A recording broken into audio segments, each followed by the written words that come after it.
श्री गणेशाय नमः। श्री वेदपुरुषाय नमः। श्री सरस्वत्यै नमः। श्री गुरुचरणकमलेभ्यो नमः। वक्रतुंड महाकाय कोटिसूर्यसमप्रभ निर्विघ्नं कुरु मे देव सर्वकार्येषु सर्वदा। अंजनानंदनं वीरं जानकी शोकनाशनं कपीसमक्षं तारुं वन्दे लङ्कां भयङ्करम्। अतुलितबलधामं हेमशैलाभदेहं तनुजवनकृशानं ज्ञानिनामग्रगण्यं सकलगुणनिधानं वानराणामधीशं रघुपतिप्रियभक्तं वातजातं नमामि।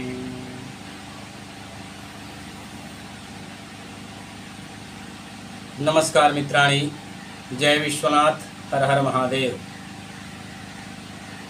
विगत के वक्तव्य में हमने भगवती गायत्री सावित्री की महिमा को जाना और यह भी जाना कि यह संध्या जो कृत्य हैं इसको अशौच में भी त्याग न करें।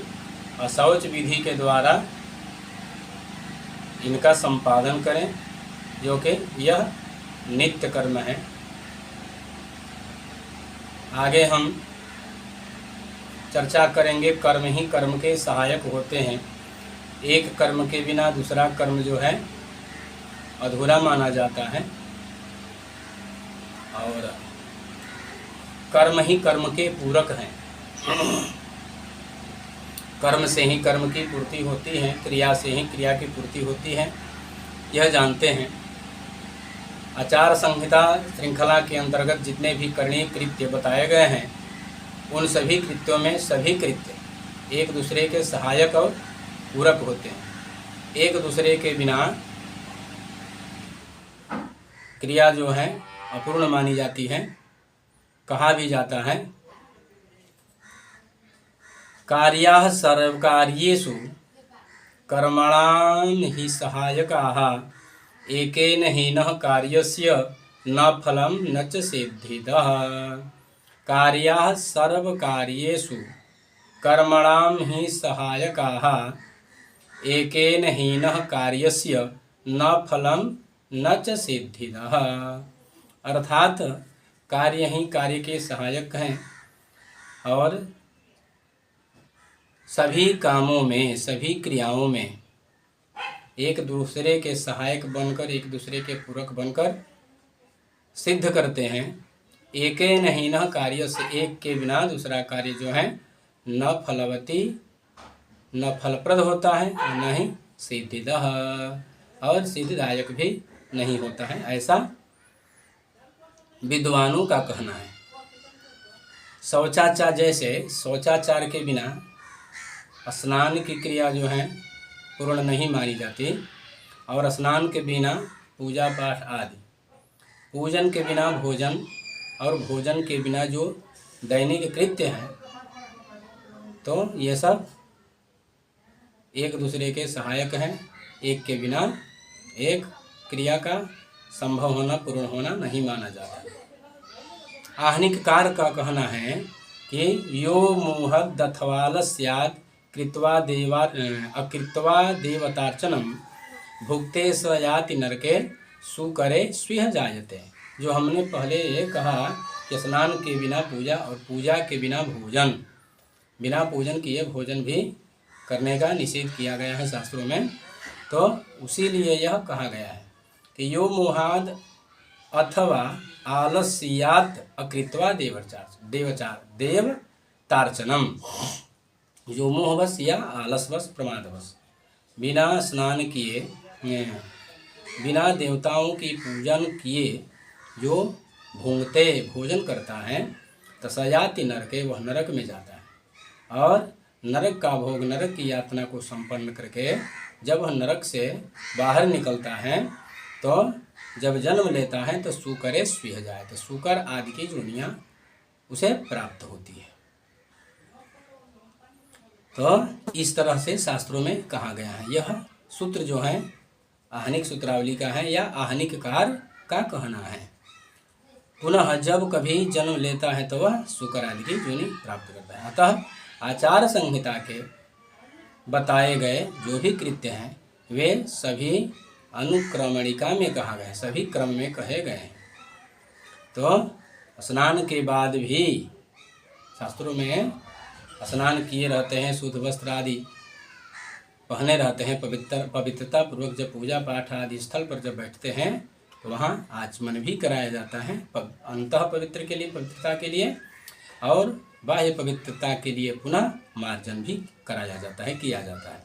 ये ऐसा आचार है, क्योंकि इसके बिना हम कितना भी स्नान आदि करके पवित्र वस्त्र आदि धारण करके बैठे और पूजा प्रारंभ कर दें तो बिना आचमन मार्जन आदि के वह सिद्धप्रद नहीं होते हैं, वह क्रिया पूर्ण नहीं मानी जाती। और आचमन मार्जन आदि के बिना उस क्रिया की निष्फलता ही जानना चाहिए। इसलिए जो भी क्रिया है एक दूसरे के पूरक हैं, एक दूसरे के सहायक हैं और एक दूसरे के बिना संभव नहीं है। पिछले के वक्तव्य में हमने जाना भगवती गायत्री की महिमा तथा सूतक में भी संध्या का त्याग न करे ऐसा शास्त्रों में कहा गया है। संध्या जो है संध्योपासन द्विजत्व की सिद्धि के लिए की जाती है। संध्योपासन से ही द्विजत्व की सिद्धि होती है, जिसके फलस्वरूप द्विजत्व गुण द्विजोचित जो गुण है वह सुरक्षित रहता है। अब कहते हैं अशौच में अशौचे संध्या विधि से अतिरिक्त सभी धार्मिक कृत्यों का निषेध किया गया है। ये कहते हैं कि केवल अशौच संध्या विधि के अतिरिक्त जो भी क्रियाएं हैं अशौच काल में निषेध किए गए हैं और मना किए गए हैं। जैसे अशौचे होम दान प्रतिग्रह स्वाध्याय परान्न भक्षण आदि न कुर्यात, ऐसा कहा गया है।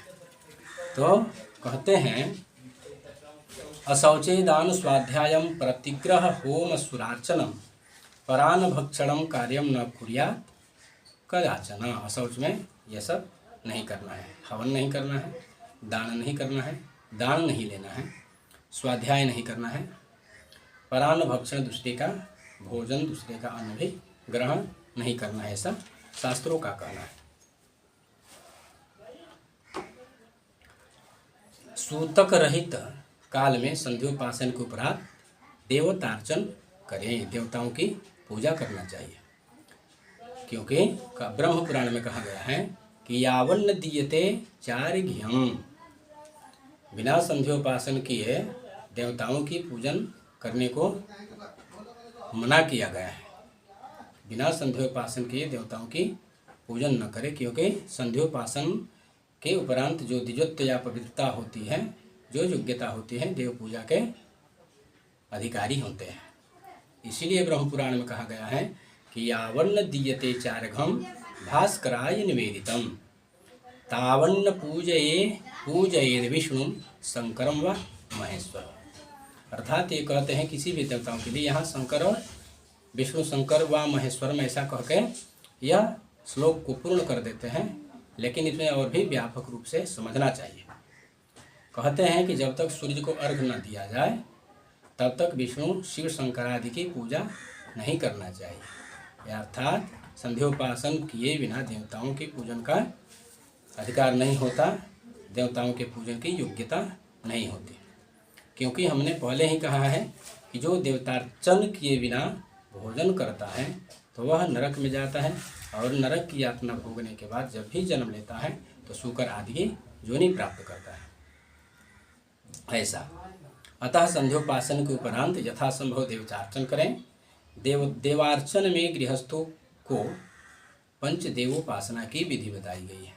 पंचदेवोपासना में ये 5 देवता हैं, गणेश, विष्णु, शिव, शक्ति और भगवान सूर्य। इनके यथोपचार से भक्तिभाव श्रद्धा से प्रेम पूर्वक पूजन करके अपना स्वाध्याय करें। स्वाध्याय अर्थात अपना जो पारंपरिक गोत्र के अनुसार जो वेद हैं उसकी पारायण करें, ऐसा शास्त्रों का कहना है। वेद का पारायण करें, अपना जो भी स्वाध्याय है अपना स्वाध्याय करें। यदि समय अभाव हो, स्वाध्याय करने में समय न मिल पाता हो, स्वाध्याय करने का अवसर न मिल पाता हो, बहुत से कार्य हो, तो समय अभाव में गायत्री जप कर लें। गायत्री जप कर लेने से स्वाध्याय की पूर्ति हो जाती है। जैसा कि कहा गया है। ये आचार्येन्दु और अग्निस्मृति का वचन है। कहते हैं अवेद विन महायज्ञान कर्तुमिच्छन्त यो द्विजः तार व्याहृति संयुक्तां सावित्रीं ते समुच्चरे। ये कहते हैं कि जो ये दूसरी भी बात कहते हैं, जो वेद जानते हैं वेद का स्वाध्याय करना चाहिए, जो वेद जानते भी हैं और उनको समयाभाव हो तो गायत्री का जप करें।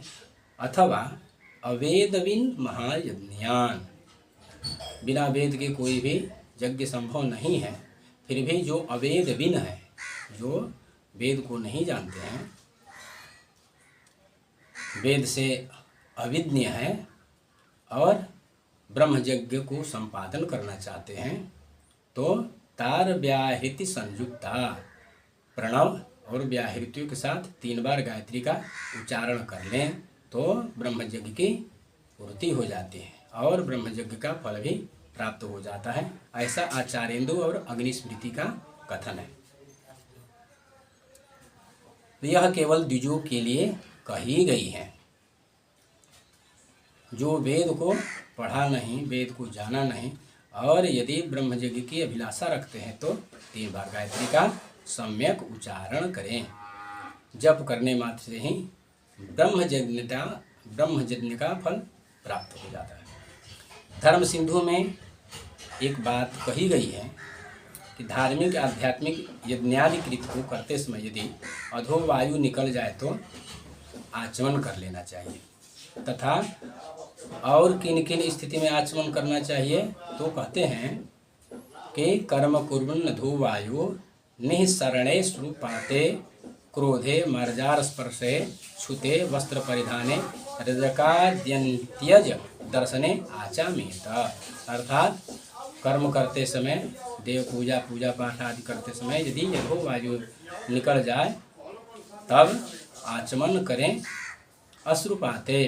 अश्रुपात हो जाए तो आचमन करें। यदि पूजन के समय में किसी कारणवश क्रोध आ जाए तो आचमन कर लें। मूषक बिल्ली मार्जार स्पर्शे, मूषक बिल्ली आदि का स्पर्श हो जाए तो आचमन करें। छूते थूकने आदि पर आचमन करें और जब भी वस्त्र धारण करें, वस्त्र पहने तो उस समय आचमन करें। इसके बाद रजक आदि अंत्यज का दर्शन हो जाए, अंत्यज का दर्शन हो जाए। यहाँ अंत्यज जो है यह शूद्र वर्ण से परे हैं। 4 वर्ण हैं, 4 वर्ण के बाद ये 5वां वर्ण अंत्यज कहा गया है, शास्त्रों में ऐसा कहा गया है। तो रजक आदि अंत्यज का दर्शन हो जाए। इसमें और भी अपने से ग्रहण कर लेना चाहिए, चांडाल आदि, दुष्ट पातकी पापी आदि, इसमें यह भी ग्रहण कर लेना चाहिए। तो इनका दर्शन हो जाए तो आचमन करें। इस तरह से शास्त्रों में कहा गया है। इत्यलम, हमने जो देवार्चन करने को कहा, इसमें भी देवार्चन करने की विधि है, नियम है जो हमें जानना चाहिए। इन नियमों को जाने बिना यदि पूजन करें तो भी उसमें दोष आ जाते हैं। तो न जानने के कारण कितने दोष हो जाते हैं, उन दोषों के परिमार्जन के लिए यह जानना हमें अति आवश्यक है। शास्त्रों में कहा गया है कि घर में पूजा करें तो इस बात की जानकारी अवश्य रखें। किस बात की? तो कहते हैं एका मूर्ति न पूज्यैव गृहिणी श्रेष्ठमिच्छता अनेक मूर्ति संपन्न सर्वान कामान न वाप्नुयात्। कहते हैं घर में किसी एक मूर्ति की पूजा न करें। घर में अगर पूजा स्थल हो तो किसी एक मूर्ति को न रखें, क्योंकि एक मूर्ति की पूजा घर में नहीं करना चाहिए। जो भी गृहस्थ हैं अपने श्रेष्ठ इच्छता, अपनी कल्याण चाहते हैं, अपनी सभी कामनाओं की पूर्ति चाहते हैं, मनोभिलषित फल पाना चाहते हैं, तो घर में एक मूर्ति की पूजा न करें। क्यों? तो कहते हैं अनेक मूर्ति संपन्न, अनेकों मूर्ति रखें। तो अनेक मूर्ति रखने से, अनेक मूर्तियों की पूजा करने से क्या होता है? सर्वान कामा न वाप्नुयात्, सभी कामनाओं की पूर्ति हो जाती है। जैसे पूर्व में हमने कहा पंच देवताओं की पूजा, गणेश, विष्णु, शिव, शक्ति और सूर्य, इनकी पूजा घर में पंच देवताओं की पूजा करनी चाहिए। गृहस्थ को पंच देवताओं की पूजा निश्चित ही करनी चाहिए, क्योंकि ये पंच देवता ही पंच ब्रह्म हैं। ये ब्रह्म स्वरूप है, पांचों देवता ब्रह्म स्वरूप हैं, और पांचों होते हुए भी परब्रह्म स्वरूप होकर ये सब पांचों एक ही हैं, अभिन्न है। केवल भेद दृष्टि से, शारीरिक दृष्टि से और क्रिया स्वभाव गुण आदि की दृष्टि से, फल देने की दृष्टि से ये सब पांच में विभक्त होकर सृष्टि के कार्य को संपादन करते हैं, भक्तों की अभिलाषा पूर्ण करते हैं। कहा गया है ना, एको हम बहुश्यामः, वो परब्रह्म परमात्मा एक है, और एक होकर जब बहुत होने की इच्छा करते हैं तो बहुश्याम, बहुत हो जाते हैं। उसी प्रकार ये पांचों ब्रह्म स्वरूप हैं, और ब्रह्म स्वरूप होने के चलते ये एक ही हैं। एक होने के बाद भी ये पांच हैं। इस तरह से पांच होने पर इनको पांचों की विधिवत पूजा करनी चाहिए, ऐसा शास्त्रों का कहना है।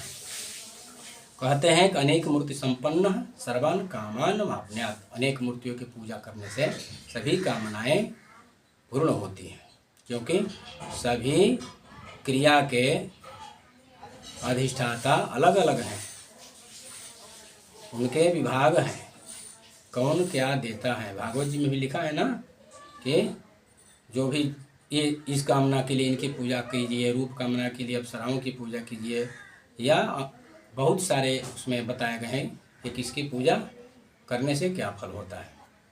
भागवत जी में स्पष्ट कहा गया है। तो कहते हैं कि मनुष्य को इस संसार में अनेकों कामनाएं होती हैं, और उन कामनाओं के अधिष्ठाता अलग अलग हैं। तो अपने अपने उन तत्त अधिष्ठाता को पूजा करना चाहिए, जिससे कि उन अधिष्ठाता की अनुग्रह से आपके उस कामना की पूर्ति हो जाए। जैसे पुत्र प्राप्ति के लिए शास्त्रों में बताया गया है ना कि देवकी सुत गोविंद वासुदेव जगतपते देहि मे त्रियम कृष्ण त्वामहं शरणं गतः। इसका भागवत जी का यह मंत्र है, महामंत्र है। इसके जप करने से पुत्र की प्राप्ति होती है। और किसी को सुयोग्य वर की प्राप्ति करना हो, सुयोग्य वर की प्राप्ति की कामना हो, तो भागवत जी का ही मंत्र है, कात्यायनी महामाये महायोगिन्यधीश्वरी नंद गोप सुरन देवी पति में कुरुते नमः। इस मंत्र का जप कराने से इच्छित वर की प्राप्ति होती है। तो यहाँ पुत्र के लिए भगवान कृष्ण की उपासना करने को भागवत जी में ही कहा गया, और वर प्राप्ति के लिए भगवती को कात्यायनी माता की उपासना करने को कहा गया है। इस तरह से और भी वर्णन है। भूमि की कामना हो तो भगवान वराह की पूजा करें, भूमि भवन आदि की कामना हो तो, धन की कामना हो तो यक्ष की पूजा करें, कुबेर की। इस तरह से भागवत जी में कहा गया।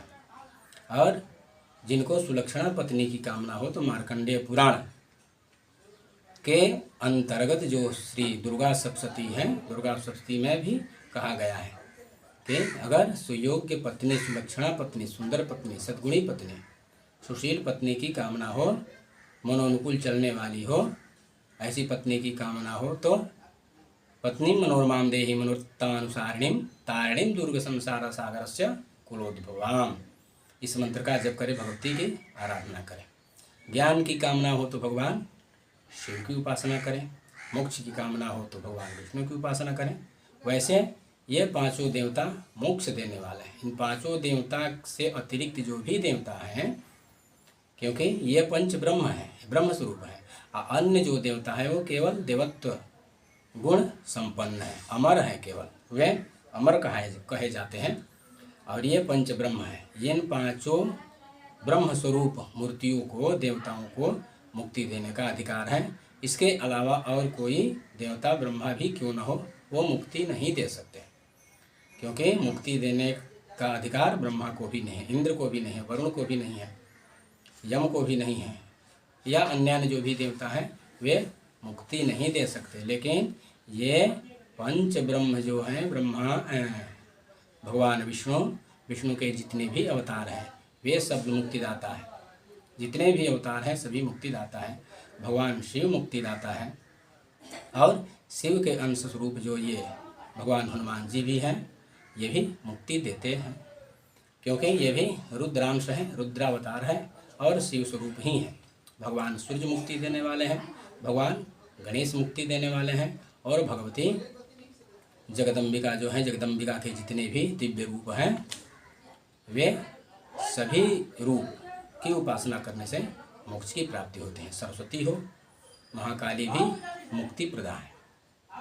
इस तरह से शास्त्रों में कहा गया है।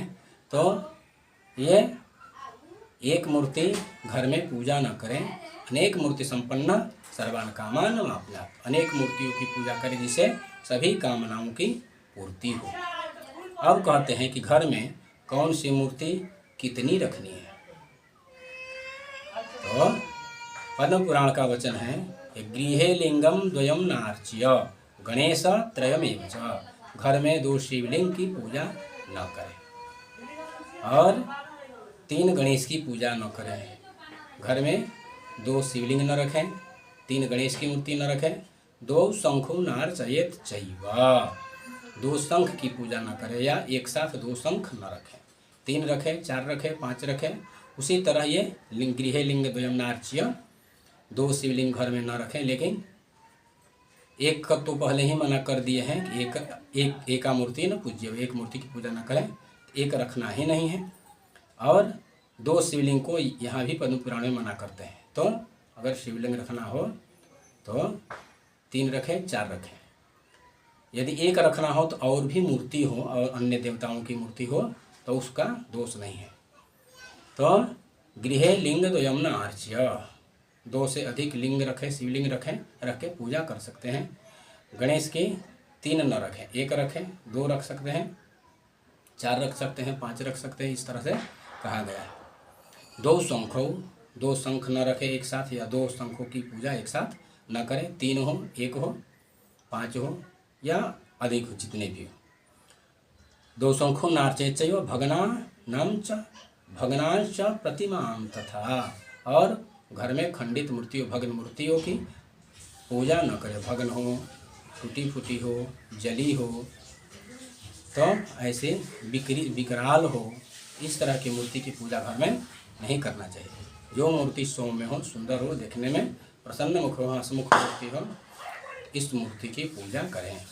भयंकर मूर्ति को, उग्र मूर्ति को घर में न पूजा करें। जो क्रोध मुद्रा में मूर्ति हो, ऐसी मूर्ति की पूजा घर में न करें। नार्चयेतु तथा मत्स्य कूर्मादि दशकंथा, ये भगवान विष्णु के जो दशावतार हैं, कूर्म आदि, कूर्म, मत्स्य, नृसिंह आदि, तो ये कह रहे हैं कि नार्चयेतु तथा मत्स्य कूर्मादि दशकम तथा, ये दशावतार की मूर्तियों की पूजा न करें। भगवान विष्णु के दिव्य स्वरूप का जो चतुर्भुज रूप है, शेषशय्या पर विराजमान है, या उन दिव्य मूर्तियों की पूजा करें। अवतार परक जो मूर्ति हैं, मत्स्य, कूर्म, नृसिंह आदि की पूजा नार्चयेतु तथा मत्स्य पूजा ना करें। हाँ, जिनके कुल देवता नृसिंह हो, तो कुल देवता, या ये जो कह रहे हैं दशावतार में जो भी जिनके कुल देवता हो, कुल देवता के बाद के जो मूर्ति हो दशावतार में, उनकी पूजा न करें। अब कहते हैं कि भग्नांश प्रतिमता, टूटी फूटी मूर्ति का पूजा न करें।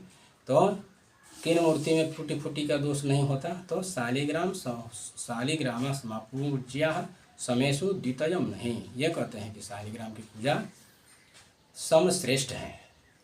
सम संख्या में शालिग्राम की पूजा श्रेष्ठ है, लेकिन समेषु द्वितीयम नहीं, सम में 2 नहीं हो।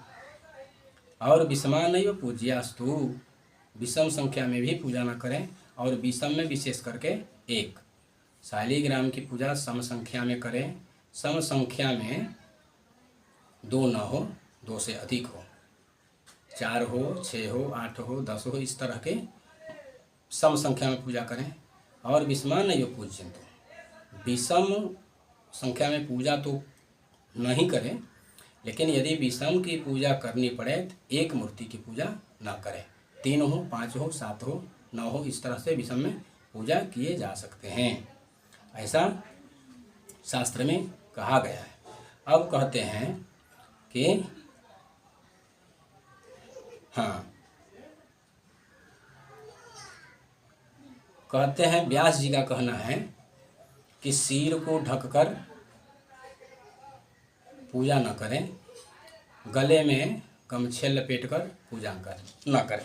ऐसे ये जो हुआ ना, गले में गमछे ऐसे इस तरह से पूजा के समय में इस तरह की प्रक्रिया न करें। गमछे को गले में लपेटकर पूजा न करें। बिना लौंग कच्छ लगाए पूजा न करें। बिना शिखा बांधे पूजा न करें।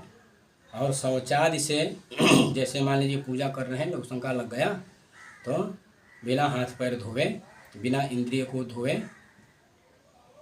पूजा स्थल पर न आवे और बिना आचमन के पूजा न करें। तथा जिस जल में अंगुली या नाखून डुबाया गया हो तो उस जल का शास्त्रों में निषेध किया गया है। ऐसा कहते हैं कि शिरः प्रावृत्य कंठम वा मुक्त कच्छ शिखोपि वा अकृत्वा पादयोः शौच माचान्तोऽप्यशुचिर भवेत्। अतः सिर पर वस्त्र धारण करके, सिर पर वस्त्र रखकर जो पूजा करते हैं तो आचान्तोऽप्यशुचिर भवेत्, तो वह आचमन करते हैं तो भी अशुचिर भवेत्, वो अपवित्र ही रहते हैं। शिरः प्रावृत्य कंठम वा, सिर पर वस्त्र रख के आचमन करेंगे तो भी अपवित्र रहेंगे, इसलिए सिर पर वस्त्र रखकर पूजा न करें। गमछे को गले में लपेटकर पूजा न करें। बिना कच्छ लगाए, बिना लौंग लगाए पूजा न करें। बिना शिखा बांधे पूजा न करें। बिना शिखा बांधे आचमन करने पर भी उसी तरह का फल है कि आचमन करने के बाद भी बिना शिखा बांधे आचमन करने पर भी अपवित्रता बनी ही रहती है। अपः पाणी नखे कृत्वा आचामेद्यस्तु वै द्विजः, जिस जल में अंगुली डुबाया गया हो, नाखून डुबाया गया हो, तो उस जल से जो आचमन करते हैं तो सुरापानेन तत्तुल्यम, वह शराब पीने जैसा पाप लगता है। सुरापानेन तत्तुल्यम इत्येव मृषिरब्रवीत, ऋषियों ने कहा है कि जिस जल में अंगुली नाखून डुबाया गया हो तो वह आचमन करने से सुरापान का दोष लगता है। तो आचमन करने से जब सुरापान का दोष लगता है तो देवताओं को चढ़ाने पर कितना दोष लगता होगा। इसलिए इस तरह के व्यवस्था में ध्यानपूर्वक, सावधानीपूर्वक कहीं भी अशुचिता न हो, पवित्रता न हो, यह जरूर ध्यान रखें। कभी भी पूजा करते समय सिर पर वस्त्र रखकर, रुमाल, गमछा आदि रख के पूजा न करें। पूजा, जप, तप, होमादि कुछ भी पूजा न करें, क्योंकि हमने पूर्व के वक्तव्य में आचार संहिता में शौचाचार में जो हमने बताया कि सिर पर वस्त्र रखकर शौच करना है, पूजा नहीं करना है। सिर पर वस्त्र रखकर केवल शौचाचार करने को बताया गया है, पूजा करने में उसको मना किया गया है। तो सिर पर वस्त्र रखकर, गले में गमछे लपेटकर, बिना लौंग लगाए, बिना शिखा बांधे और शौच आदि लघु शंका आदि के बाद बिना हाथ पैर धोवे पूजा पर आने पर जो आचमन भी किया जाए तो वह अपवित्रता ही बनी रहती है। और जिस जल में नख और अंगुली डुबाया गया हो, डूब गया हो, तो उस जल से आचमन करने पर सुरापानेन तत्तुल्यम, सुरापान का दोष लगता है। और ये जो हमने पूर्व में कहा उसको भी इसी में संलग्न कर लेते हैं, क्योंकि जो सिर पर वस्त्र रखकर आचमन करता है तो भी यह समझिए उसी वक्तव्य का यह भाग है। जो कथन हमने श्लोक कहा, ये 2 श्लोक हैं, उसी का अंश है। तो जो सिर पर वस्त्र रखकर आचमन करता है तो उसे भी सुरापान का दोष लगता है। गले में गमछे लपेटकर आचमन करता है तो सुरापान का दोष लगता है। बिना शिखा बांधे, बिना लौंग लगाए और बिना शौच के बाद बिना हाथ पैर धोए जो आचमन करता है तो अपवित्रता तो बनी ही रहती है। क्यों? क्योंकि सुरापान का दोष लग जाता है। इसलिए इस तरह के वचन को ध्यान में रखें और पूजा पर सावधान रहें। इस तरह से शास्त्रों में कहा गया है। अब कहते हैं कि मूर्ति कितनी बड़ी हो, कितनी बड़ी मूर्ति का पूजन घर में करना चाहिए। तो अब मूर्ति का हम प्रमाण कहते हैं। मत्स्य पुराण में कहा गया है, अंगुष्ठ पर्वदारभ्य वितस्तियाव देवहु देवतु गृहेश प्रतिमा कार्या नाधिका सस्यते बुधैहि। यह कहते हैं कि अंगुष्ठ का पर्व जो है ये इतना, मात्र ये इतना बड़ा से लेकर एक बीते तक वितस्ति याव देवतु, एक बीते तक का अर्थात 12 अंगुल तक के प्रमाण की मूर्ति को घर में रखना चाहिए, घर में पूजा करना चाहिए, यही श्रेष्ठ है। इससे बड़ी होने पर यानी कि एक बीते से बड़े होने पर वैसा मूर्ति घर में नहीं रखना चाहिए, वैसी मूर्ति की पूजा नहीं करनी चाहिए, उसमें दोष है। घर के मूर्ति के प्रमाण है अंगूठे के पर्व से आरंभ करके एक बीते तक की मूर्ति को घर में रखा जा सकता है, पूजा किया जा सकता है, यही श्रेष्ठ है। और कहते हैं कि शालिग्राम तथा नर्मदेश्वर लिंग को छोड़कर से सभी मूर्तियों में बिना प्राण प्रतिष्ठा किए पूजा नहीं करना चाहिए। शालिग्राम और नर्मदेश्वर को छोड़कर अन्य जो भी मूर्ति घर में रखें तो बिना प्रतिष्ठा किए, प्राण प्रतिष्ठा किए उन मूर्तियों का पूजा न करें, क्योंकि प्रतिष्ठा करने से उस मूर्ति में देवत्व हो जाता है, देवत्व आ जाता है। तो देवत्व आ जाने पर तब पूजा करें। अब कहते हैं कि किन देवता को क्या प्रिय है, क्या चढ़ावें और किन देवता को क्या न चढ़ावें। तो भगवान गणेश के लिए कहते हैं कि गणेश को तुलसी न चढ़ावें। तुलसी प्रिय नहीं है, तुलसी से भगवान गणेश रुष्ट हो जाते हैं और अगर प्रसन्न होते हैं तो वो है दुर्वा। भगवान गणेश को दुर्वा सर्वाधिक प्रिय है और तुलसी दल छोड़कर सभी पुष्प चढ़ाया जा सकता है।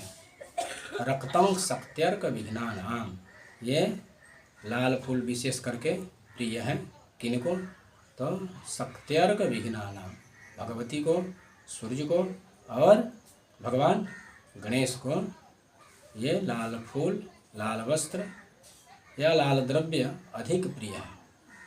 आचार भूषण में कहा गया है, तुलसीम वर्जयित्वा सर्वाण्यपि पत्र पुष्पाणि गणपति प्रियाणि।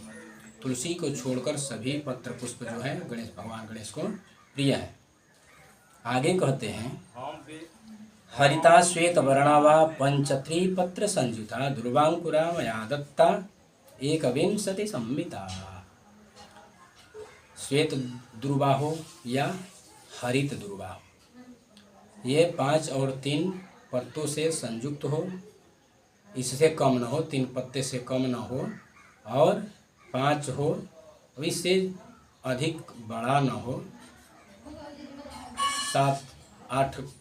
7 तक संभव है, 8, 9, 10 इस प्रकार से बड़ा हो जाएगा तो वह अंकुर नहीं कहा जाएगा। तो दुर्वांकुर जो है कभी भी चढ़ाया जाता है भगवान गणेश को, दुर्वांकुरान समर्पयामि। तो अंकुर का जो प्रमाण है तो ये 3-5 ही पत्ते युक्त अंकुर कहा गया है। दुर्वांकुरन मया दत्ता एकविंशति संमिता, 21 दुर्वा 3-5 पत्ते वाले 21 दुर्वा चढ़ाएं तो भगवान गणेश प्रसन्न होते हैं। अब कहते हैं कि ये दुर्वा तो भगवान गणेश जी को प्रिय हुआ, लेकिन दुर्गा को दुर्वा छोड़कर अन्य सभी पत्र पुष्प चढ़ाए जा सकते हैं। कहा गया है, न दुर्वया यजे देवी, दुर्वा से दुर्गा की यजन अर्थात देवी की पूजा न करें। तो यह पूजा नित्य है, नित्य पूजा में दुर्गा को दुर्वा न चढ़ाएं। नित्य पूजा जो दैनिक पूजा है उसमें न चढ़ाएं।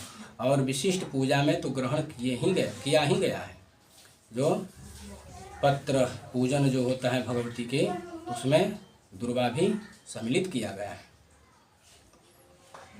तो न दुर्वया यजे देवी, दुर्वा से देवी की पूजा न करें और तुलसी पत्ते से भी देवी की पूजा न करें। भले ही क्यों न वैष्णवी हो, वैष्णवी कहलाने वाली हो, तो या वाराही हो, नृसिंही हो, इस तरह से जो भगवान विष्णु के अवतार हैं, उनकी जो भी शक्तियां हैं, तो उन शक्तियों को भी, उन देवियों को भी दुर्वा न चढ़ावें, तुलसी पत्र न चढ़ावें, क्योंकि कहा गया है तुलसी गंध मात्रेण रुष्टा भवती चंडिका। तुलसी के गंध मात्र से ही भगवती चंडिका रुष्ट हो जाती है। और आगे कहते हैं कि भगवती के जो शिव के प्रिय पत्र पुष्प हैं, वे सभी केवल भांग धतूर को छोड़कर सभी प्रिय हैं। विजया विष वर्जित्वा, विजया विष वर्जिता, विजया और विष मतलब धतूर, विजया विष वर्जिता, भांग और धतूर को छोड़कर शेष सभी पत्र पुष्प भगवती को चढ़ाए जा सकते हैं। जो निषिद्ध हैं वह भी, जो भगवान शिव के लिए निषिद्ध हैं, केतकी आदि, तो उसको भी देवी को चढ़ाया जा सकता है। कहा गया है कि यानि पुष्पाणि चुक्तानि शंकरस्यार्चने पुरा तानि गौर्याः प्रशस्तानि त्वपामार्गो विशेषतः। जो पुष्प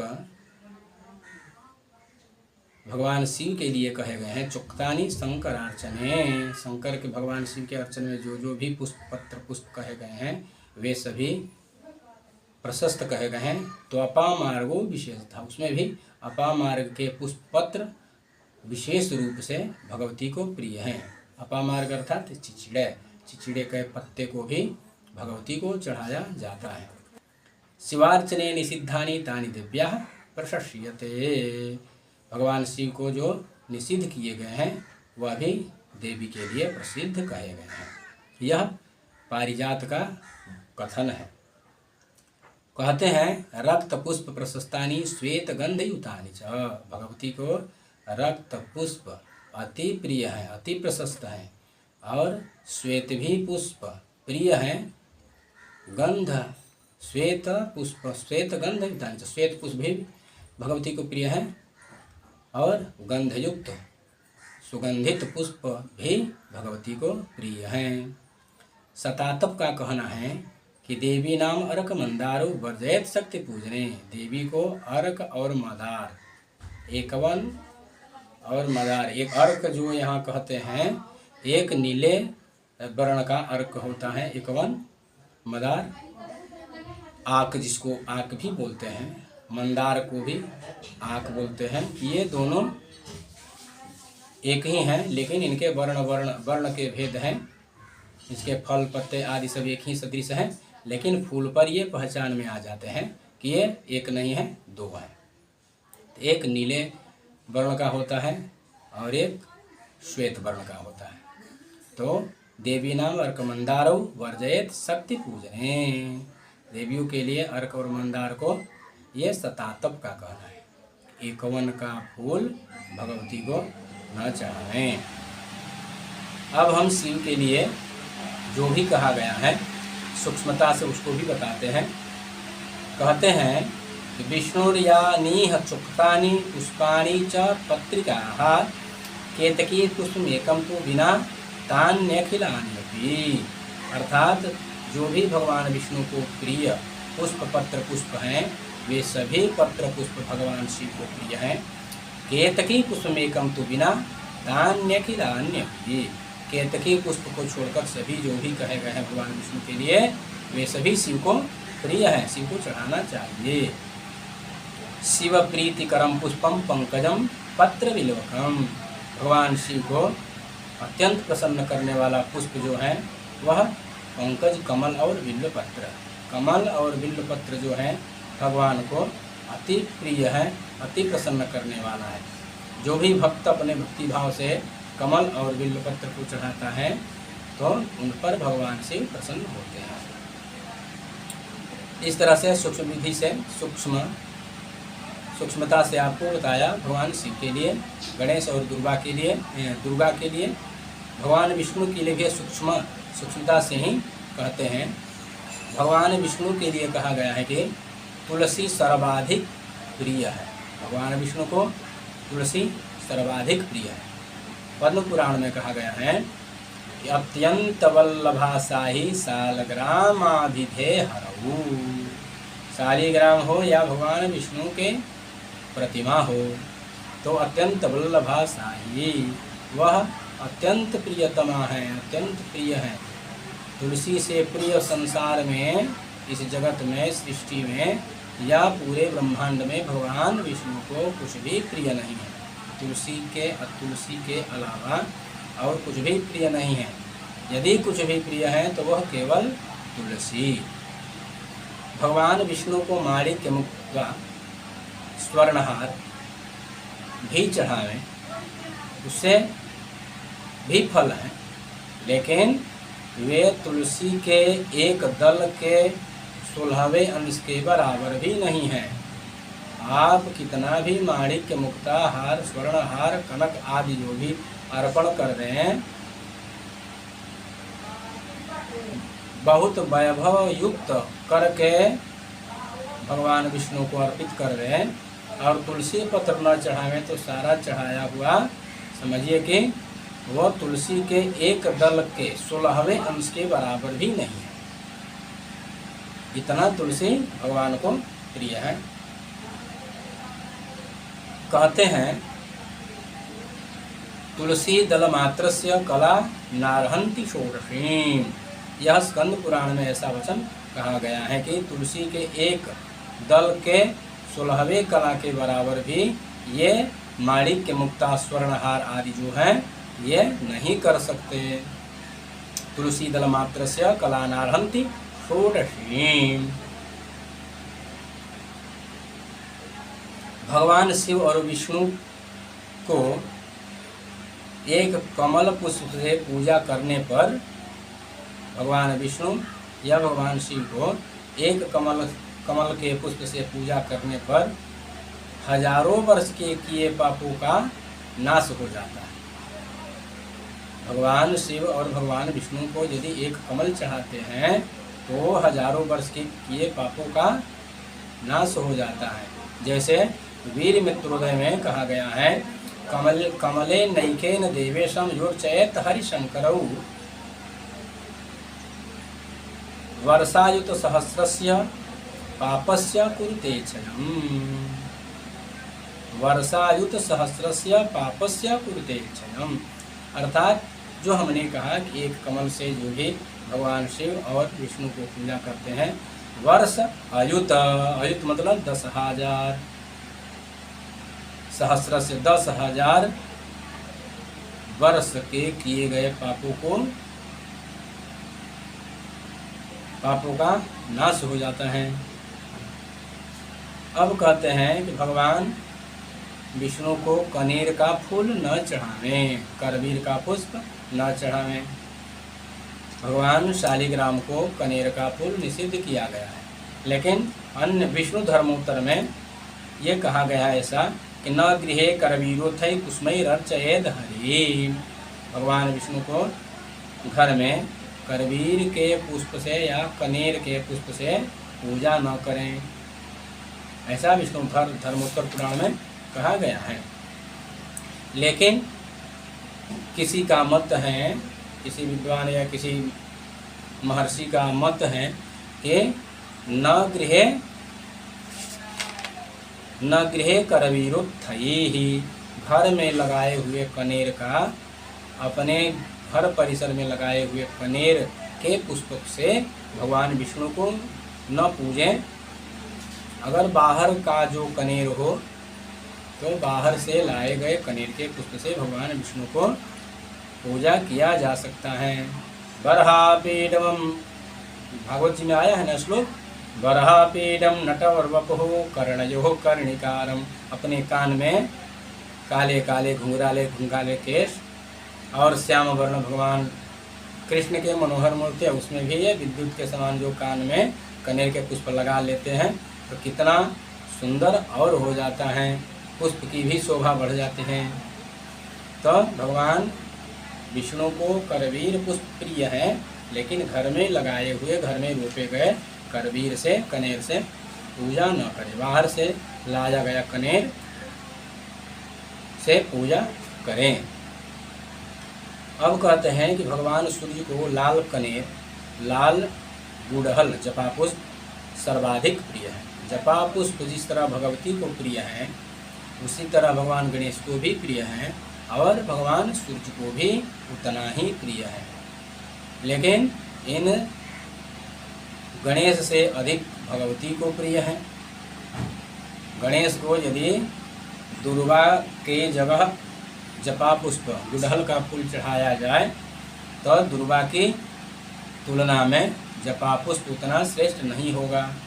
लेकिन भगवती को जपा पुष्प अधिक प्रिय है।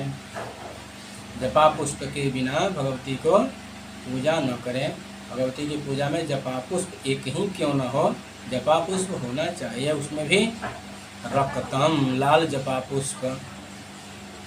और देवी से भी अधिक भगवान सूर्य जो हैं इच्छा रखते हैं, देवी से भी अधिक चाहने वाले हैं जपा पुष्प को। तो लाल कनेर हो, विष्णु स्वरूप होने के कारण सूर्य नारायण कहा जाता है। तो विष्णु स्वरूप होने के कारण लाल कनेर सूर्य को प्रिय है और लाल जपा पुष्प सर्वाधिक प्रिय है। कहते हैं भविष्य पुराण में रक्तैश्च करवीरैश्च जपा पुष्पै रविम यजेत।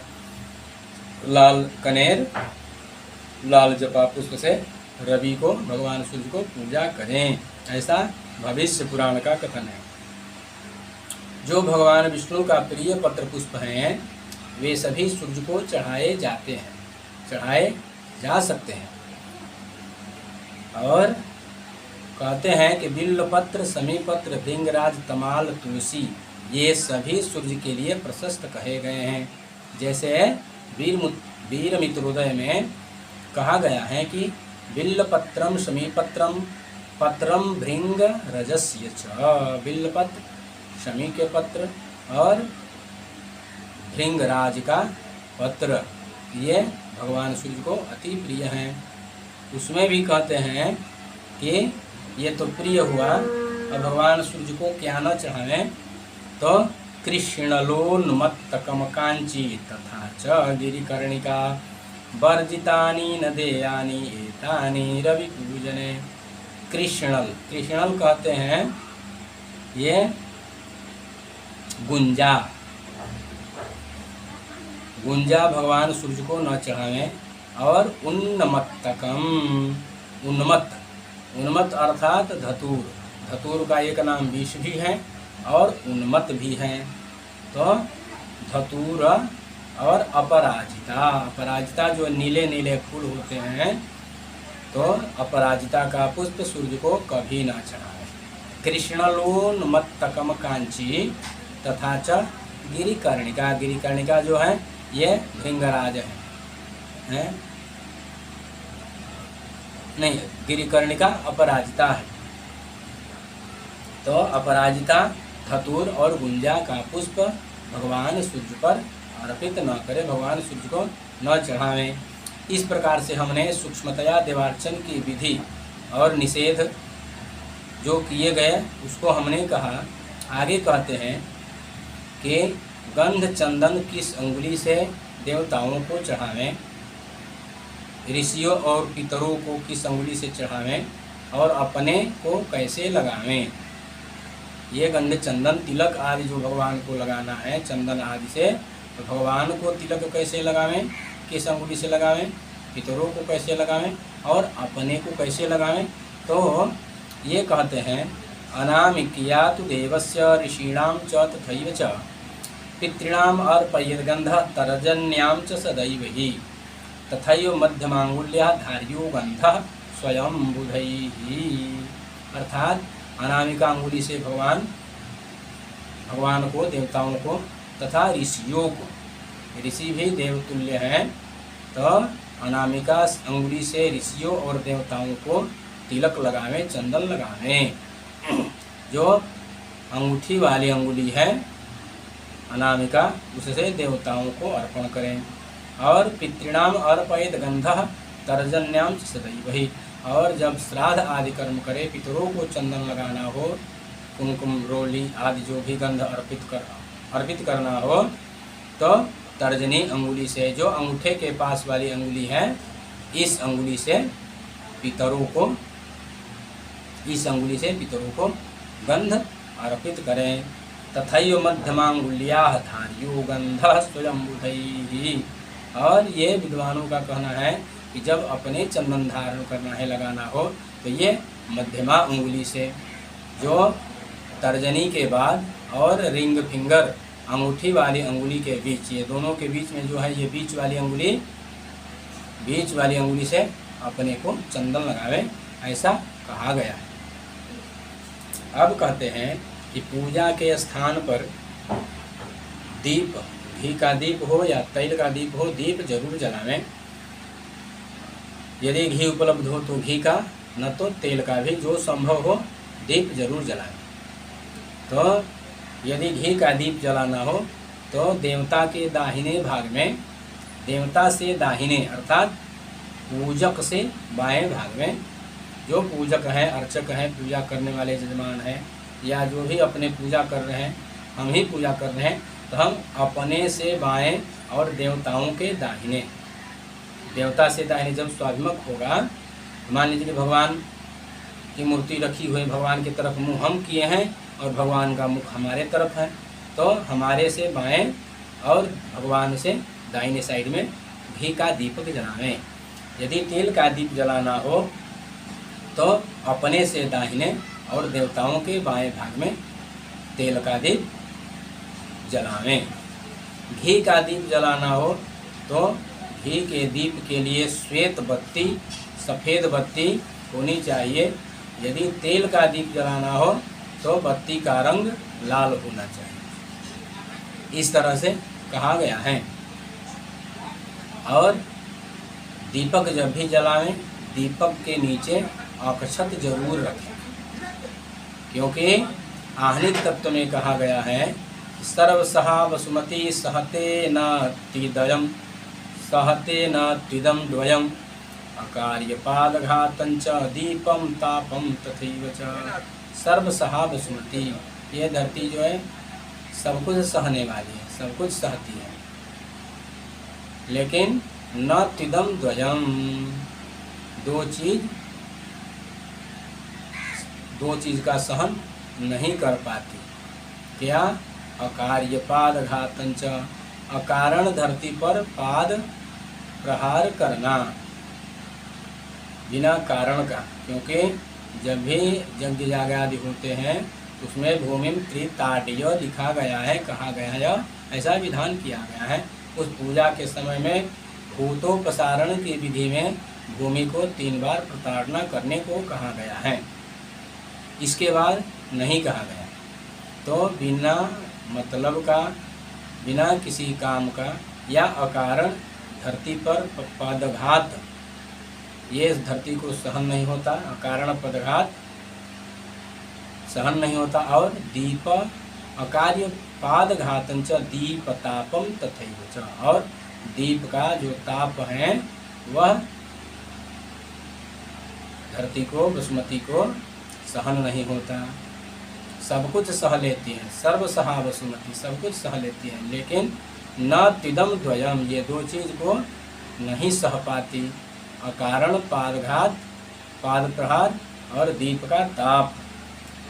इसलिए अकारण धरती पर पाद प्रहार नहीं करना चाहिए और दीप के नीचे अक्षत रखकर दीप रखना चाहिए। दीप का मुख सदैव उत्तर या पूर्व की तरफ हो, पश्चिम और दक्षिण की तरफ दीप का मुख न हो।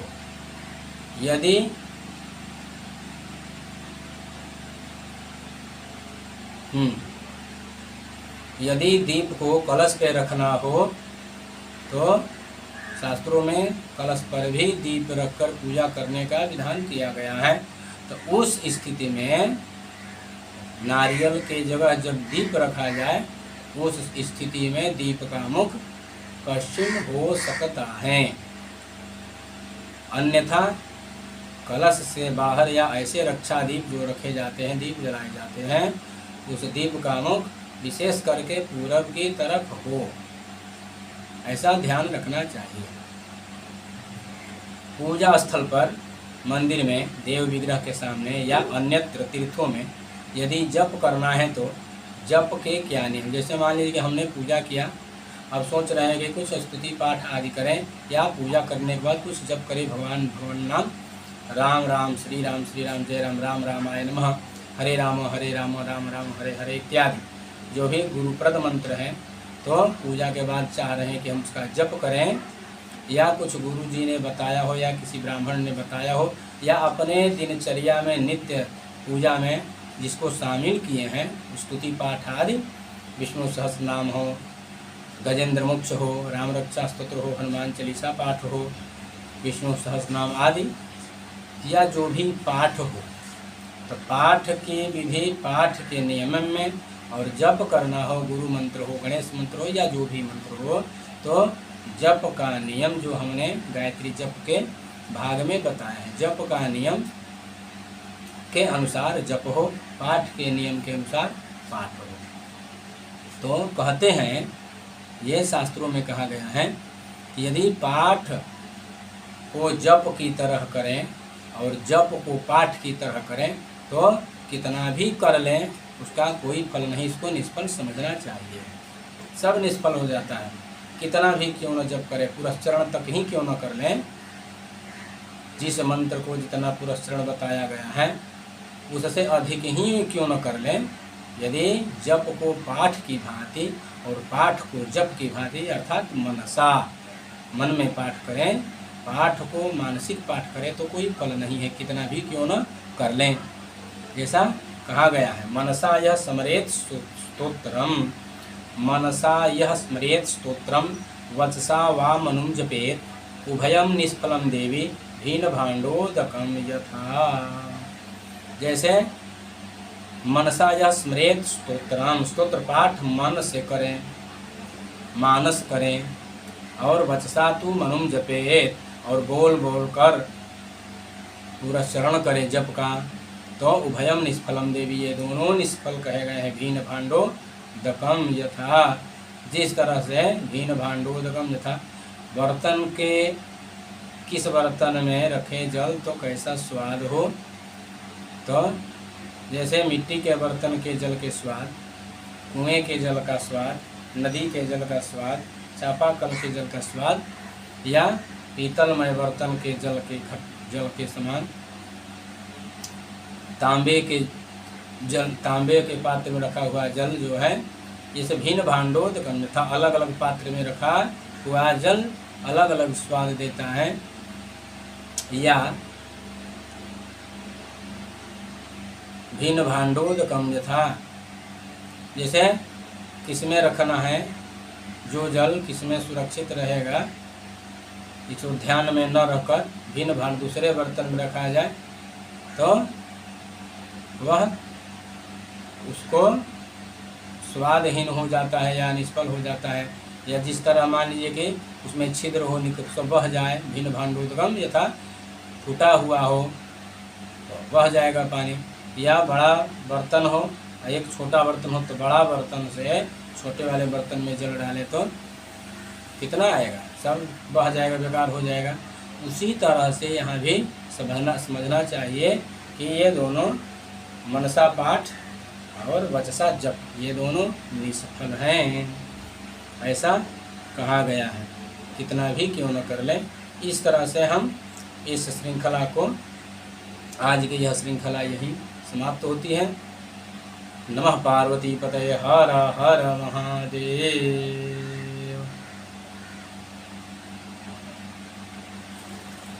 नारायण।